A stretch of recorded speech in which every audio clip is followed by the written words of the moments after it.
1조 7천억 원대의 손실이 났기 때문에 이 라인펀드 환매 과정을 자세히 좀 들여다볼 필요가 있겠죠. 특혜가 있었다는 주장을 놓고 이제 보신 것처럼 민주당에서는 강하게 반발하고 있는 그런 분위기인데 이 펀드 자금이 민주당 관련 인사에게 흘러 들어간 정황이 있다. 이런 보도가 나와서 또 논란이 커지고 있습니다. 이 내용은 홍현주 기자와 자세히 짚어보겠습니다.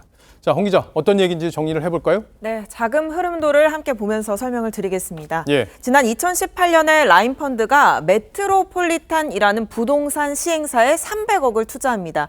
그런데 이 메트로폴리탄 대표가 거의 대부분인 299억을 유용해서 그 가운데 276억을 필리핀 카지노를 인수한 데 씁니다. 예. 금융당국이 파악한 바에 따르면 이 가운데 5억 3천만 원이 민주당 지역도당 후원 회장인 전 씨에게 넘어갔고 또 19억 6천만 원은 사업가 장 씨에게 갔는데 이 장 씨가 바로 이재명 대선 캠프에 참여한 경력이 있는 사람입니다.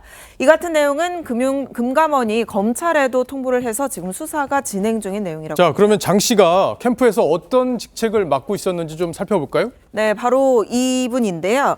2021년에는 이재명 대통령 후보 지지 모임 민주평화광장 산하 금융혁신위원장에서 집행위원장을 맡았고요. 집행위원장이요. 예, 2022년 초 대선 직전에는 또 기본경제특별위원회 집행위원장을 맡았습니다.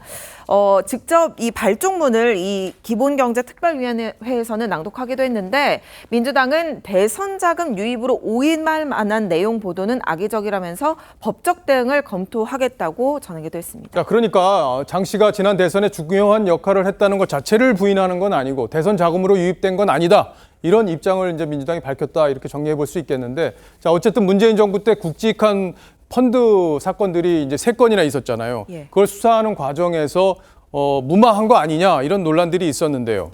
그렇습니다. 그것도 정리를 해볼까요? 예, 먼저 라인펀드를 보면은 현역 의원들이죠. 기동민, 이수진, 김영춘 의원이 그 전주로 통하는 김봉현 회장으로부터 금품 수수 혐의로 재판을 받고 있습니다. 예. 또 옵티머스 펀드는 윤석호 이 사내 이사가 민주당 당무감사원으로 활동한 경력이 있고요.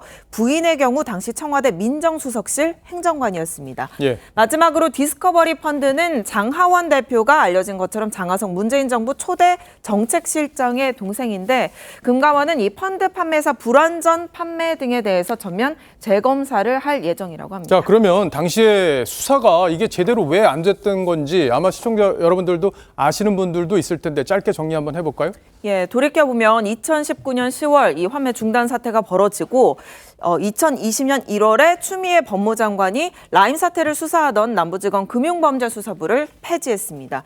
또 수사 지휘권을 행사해서 윤석열 검찰총장이 이 수사 지휘권을 뺏었죠. 사실상 라임 수사를 방해한 것으로 해석되는 대목입니다. 예. 12월에는 이 당시 문재인 정부 금감원이 손실 40에서 80% 배상을 결정해서 피해자들의 반발을 불렀는데 이 당시 분쟁 조정에 관여한 사람이 김은경 민주당 혁신위원장, 당시 이 금융소비자보호원장이었습니다. 예. 다른 건 몰라도 이 건은 이제 일반 국민들이 많은 피해를 받기 때문에 누가 그 돈을 챙겼는지 또 누군가 그 뒤에서 봐준 사람이 있는지 이런 부분은 명확하게 규명이 돼야 될 것 같습니다.